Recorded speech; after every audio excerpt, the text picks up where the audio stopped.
So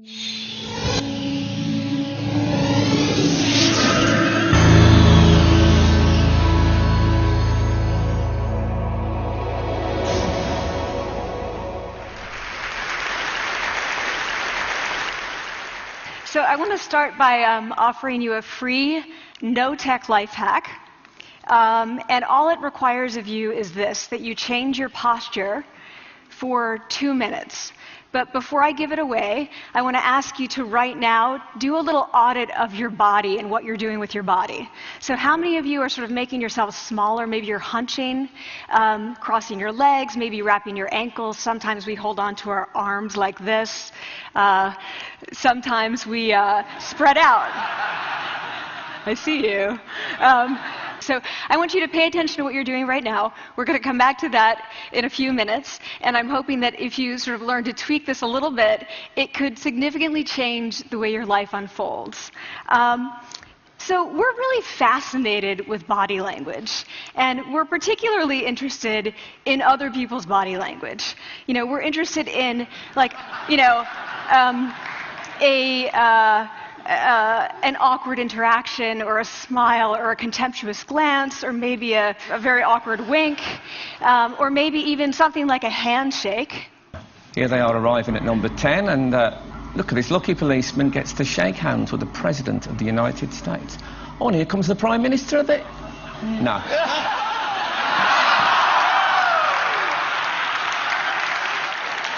So a handshake, or the lack of a handshake, can have us talking for weeks and weeks and weeks, even the BBC and the New York Times.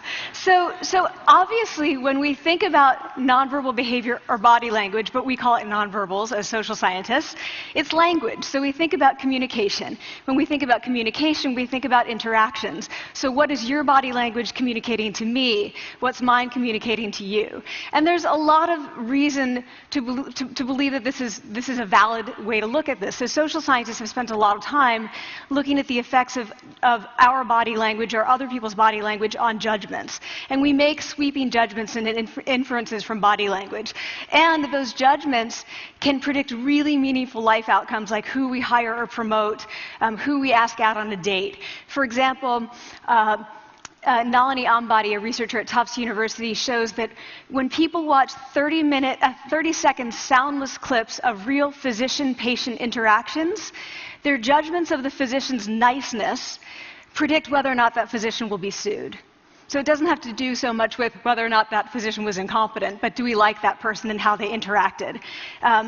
Even more dramatic, Alex Todorov at Princeton has shown us that judgments of political candidates' faces in just 1 second predict 70% of US Senate and gubernatorial race outcomes. And even, let's go digital, emoticons used well in online negotiations can lead you to claim more value from that negotiation. If you use them poorly, bad idea, right? So when we think of nonverbals, we think of how we judge others, how they judge us, and what the outcomes are. We tend to forget, though, the other audience that's influenced by our nonverbals, and that's ourselves. We are also influenced by our nonverbals, our thoughts and our feelings and our physiology. So what nonverbals am I talking about? I'm a social psychologist, I study prejudice, and I teach at a competitive business school. So it was inevitable that I would become interested in power dynamics. I became especially interested in nonverbal expressions of power and dominance. And what are nonverbal expressions of power and dominance? Well, this is what they are. So in the animal kingdom, they are about expanding. So you make yourself big, you stretch out, you take up space, you're basically opening up. It's about opening up. And this is true across the animal kingdom. It's not just limited to primates, and humans do the same thing. So they do this both when they have power sort of chronically, and also when they're feeling powerful in the moment. And this one is especially interesting because it really shows us how universal and old these expressions of power are. This expression, which is known as pride, Jessica Tracy has studied, she shows that people who are born with sight and people who are congenitally blind do this when they win at a physical competition. So when they cross the finish line and they've won, it doesn't matter if they've never seen anyone do it, they do this. So the arms up in the V, the chin is slightly lifted. What do we do when we feel powerless? We do exactly the opposite. We close up, we wrap ourselves up, we make ourselves small. We don't want to bump into the person next to us. So again, both animals and humans do the same thing. And this is what happens when you put together high and low power. So what we tend to do when it comes to power is that we complement the other's nonverbals. So if someone's being really powerful with us, we tend to make ourselves smaller. We don't mirror them, we do the opposite of them. So I'm watching this behavior in the classroom, and what do I notice? I notice that MBA students really exhibit the full range of power nonverbals. So you have people who are like caricatures of alphas, like really come into the room, they get right into the middle of the room before class even starts, like they really want to occupy space. When they sit down, they're sort of spread out, they raise their hands like this. You have other people who are virtually collapsing when they come in. As soon as they come in, you see it. You see it on their faces and their bodies, and they sit in their chair and they make themselves tiny, and they go like this when they raise their hand. I noticed a couple things about this. One, you're not going to be surprised, it seems to be related to gender.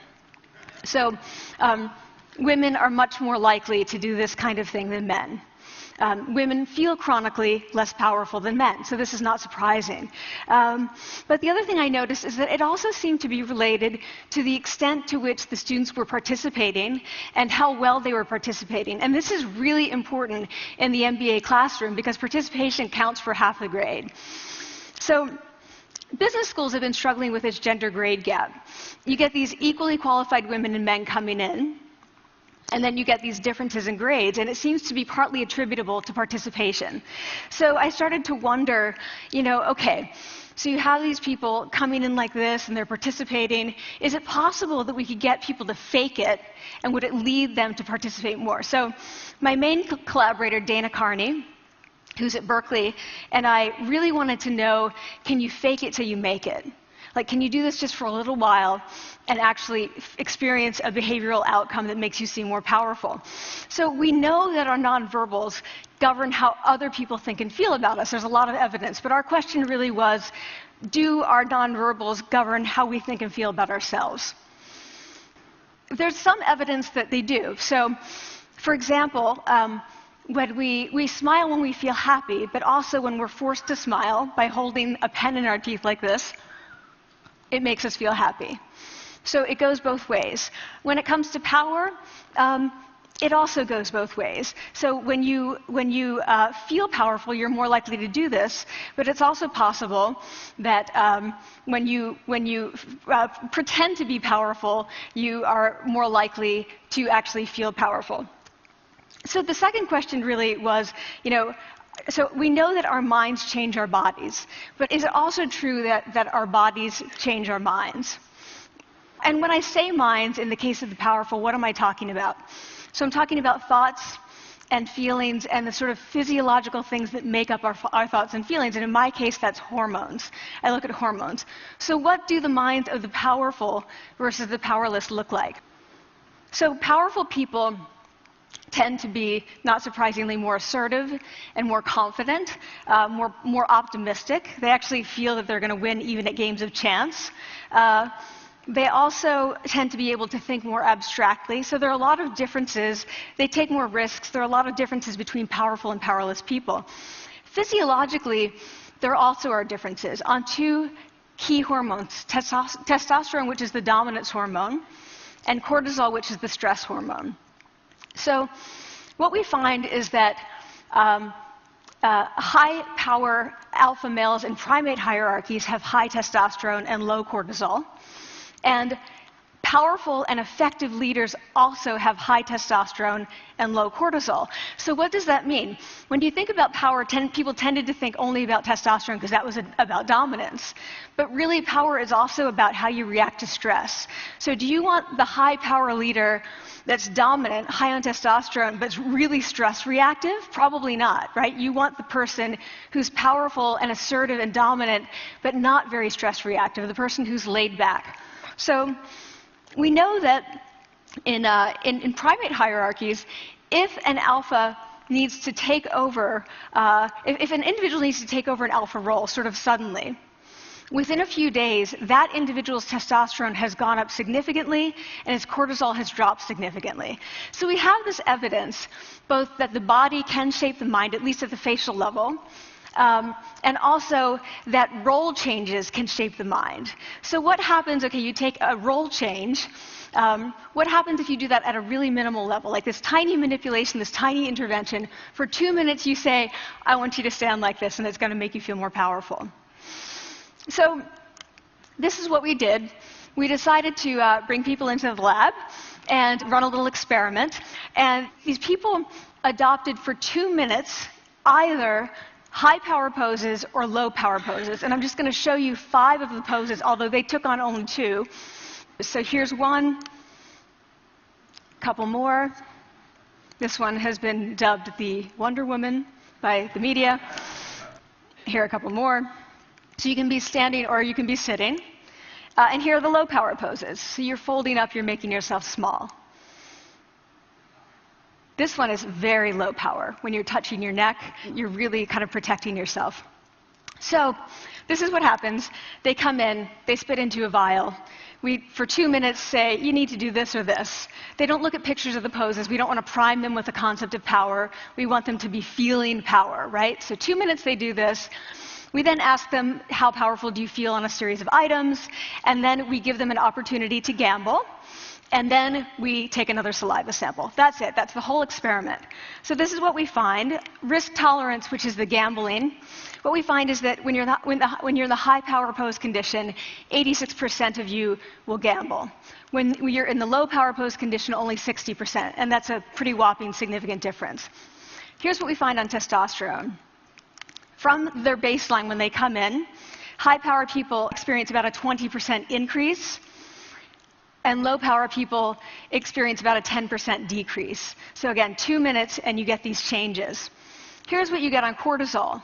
High-power people experience about a 25% decrease, and the low-power people experience about a 15% increase.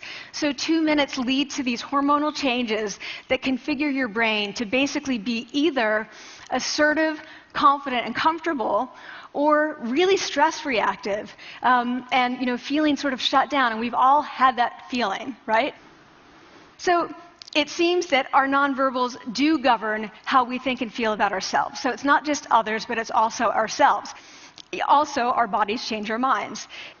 But the next question, of course, is, can power posing for a few minutes really change your life in meaningful ways? So this is in the lab, it's this little task, it's just a couple of minutes. Where can you actually apply this, which we cared about, of course. And so we think it's really what matters, where you want to use this is evaluative situations, like social threat situations. Where are you being evaluated? Either by your friends, like for teenagers, it's at the lunchroom table. It could be, for some people, it's speaking at a school board meeting. It might be giving a pitch, or giving a talk like this, or doing a job interview. We decided that the one that most people could relate to, because most people had been through, was the job interview.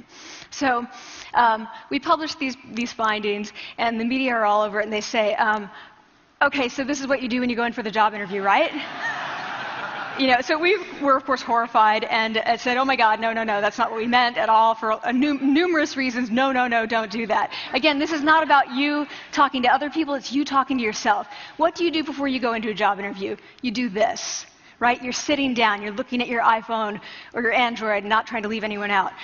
You're looking at your notes, you're hunching up, making yourself small, when really what you should be doing maybe is this, like in the bathroom, right? Do that, find 2 minutes. So that's what we want to test, okay? So we bring people into a lab, and they do either high or low power poses again. They go through a very stressful job interview. It's 5 minutes long. They are being recorded, they're being judged also, and the judges are trained to give no nonverbal feedback. So they look like this. Like, imagine this is the person interviewing you. So for 5 minutes, nothing. And this is worse than being heckled. People hate this. It's what Marianne LaFrance calls standing in social quicksand. So this really spikes your cortisol. So this is the job interview we put them through, because we really wanted to see what happened. We then have these coders look at these tapes, 4 of them. They're blind to the hypothesis, they're blind to the conditions. They have no idea who's been posing in what pose. And they end up looking at these sets of tapes and they say, oh, we want to hire these people, all the high power posers. We don't want to hire these people. We also evaluate these people much more positively overall. But what's driving it? It's not about the content of the speech. It's about the presence that they're bringing to the speech. We also, because we rate them on all these variables related to sort of competence, like how well structured is the speech? How good is it? What are their qualifications? No effect on those things. This is what's affected. These kinds of things. People are bringing their true selves, basically. They're bringing themselves. They bring their ideas, but as themselves, with no, residue over them. So this is what's driving the effect or mediating the effect. So when I tell people about this, that our bodies change our minds and our minds can change our behavior and our behavior can change our outcomes, they say to me, it feels fake, right? So I said fake it till you make it. It's not me.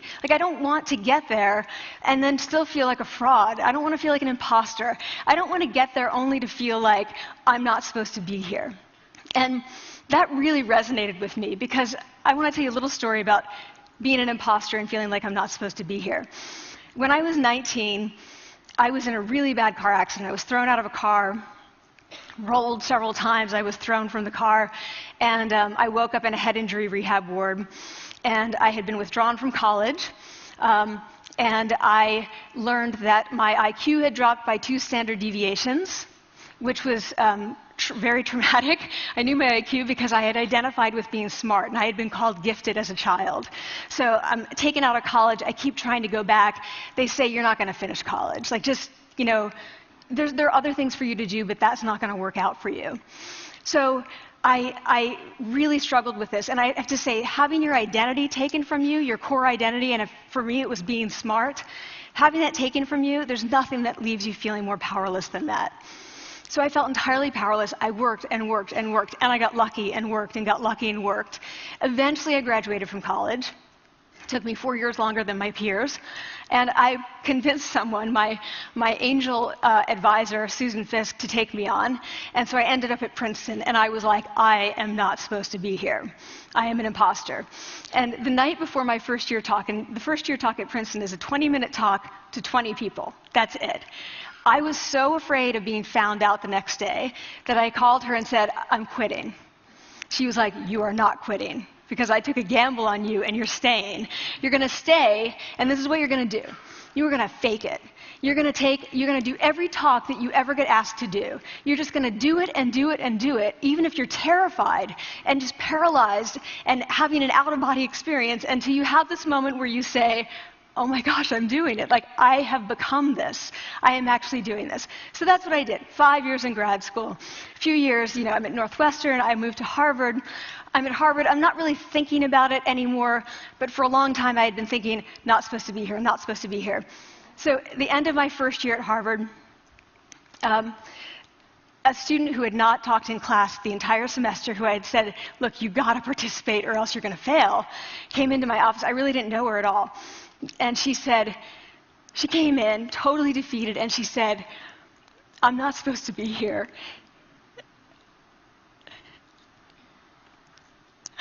And that was the moment for me, because 2 things happened. One was that I realized, oh my gosh, I don't feel like that anymore.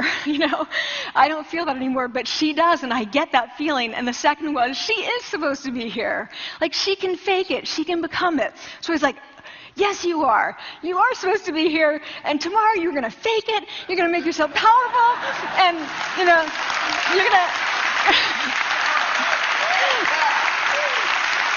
and you're going to go into the classroom, and you are going to give the best comment ever, And she gave the best comment ever. And people turned around, and they were like, oh my God.